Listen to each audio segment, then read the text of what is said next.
के 2 बज रहे थे। कहरगंज के उस पुराने पुश्तैनी बंगले में, जहां पिछले 50 सालों से किसी ने कदम रखने की हिम्मत नहीं की थी। गांव वाले कहते थे कि इस बंगले की दीवारें इंसानों की आवाजें सोख लेती हैं और यहां का सन्नाटा खुद एक शिकारी है। रजत एक आर्किटेक्ट था जिसे इस पुरानी इमारत का सर्वे करने भेजा गया था।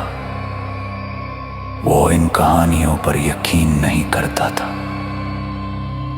जैसे ही उसने हवेली के मुख्य हॉल में कदम रखा, उसके जूतों की आवाज खाली कमरों में गूंजने लगी। टप टप। हवा में पुरानी नमी और किसी सड़ती हुई चीज की गंध थी।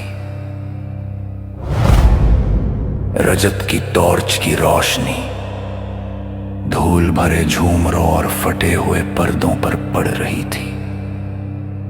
अचानक उसे लगा जैसे उसके पीछे कोई चला है। उसने झटके से टॉर्च घुमाई, लेकिन वहां सिर्फ एक पुरानी टूटी हुई कुर्सी थी जो अपने आप धीरे धीरे हिल रही थी। कर कर कर कर।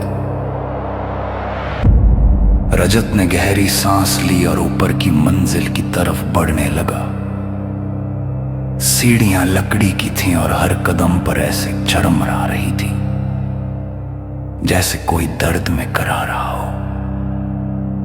जैसे ही वह ऊपर पहुंचा, उसे एक कमरे से किसी के रोने की आवाज आई।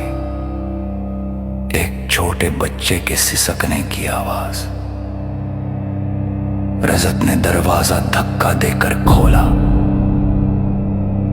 कमरे के बीचों बीच एक छोटा बच्चा बैठा था जिसकी पीठ रजत की तरफ थी। बेटा, तुम यहां क्या कर रहे हो?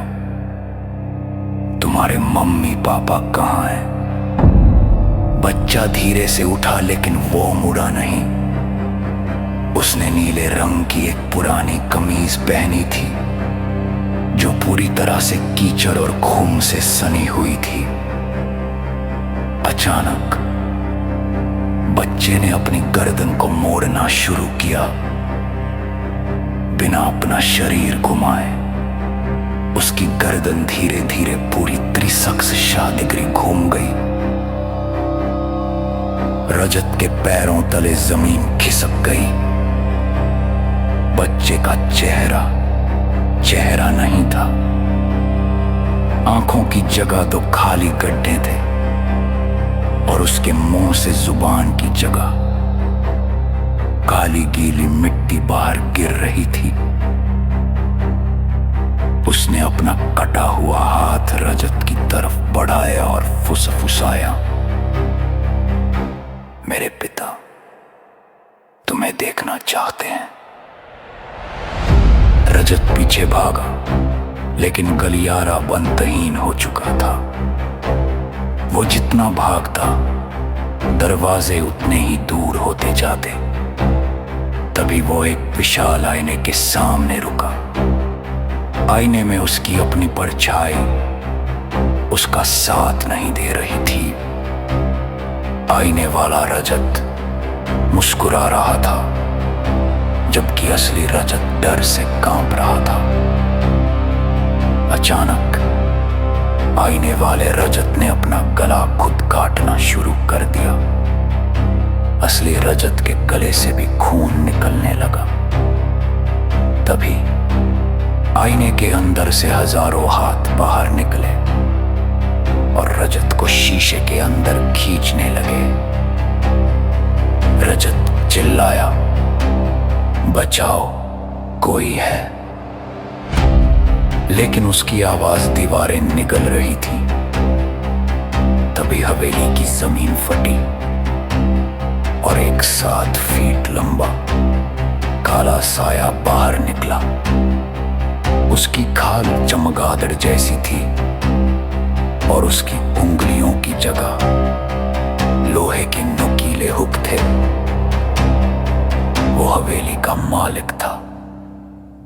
उसने रजत को हवा में उठाया और उसे दीवारों के पास ले गया। रजत ने देखा कि दीवारों के अंदर हजारों लाशें दफन थी, जिनकी आंखें अब भी हिल रही थी। इस हवेली को नए पत्थरों की जरूरत नहीं, नए जिस्मों की जरूरत है, उस साए ने गूंजती आवाज में कहा। रजत ने अपनी जेब से एक माचिस निकाली और पास पड़े पुराने पर्दों में आग लगा दी। आग तेजी से फैली, रूहों के चीखने की आवाजें आने लगी। रजत को लगा वो बच जाएगा। वो कीड़ की जमीन चिपकूटी। लो सुगा गाँव वालों ने बहका कि हवेली की ऐसी किदासी करना। आग का कोई निशान नहीं का। जब पुलिस बंदर गए तो उन्हें रजत की दौर की चाबियां नहीं, वरोकर वाले कमरे में एक नई थिंकिंग मिली। उस पेंटिंग ने रजत को नीले कपड़ी वाले बच्चे के साथ गिरा पा,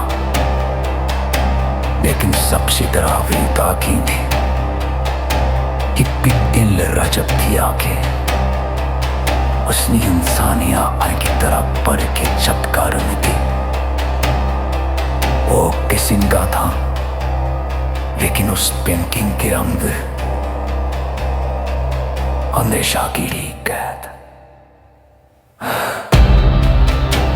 हवेली का डर से फिर से कम हो गया। एक नए शिकार के इंतजार में। एक कहानी ऐसी थी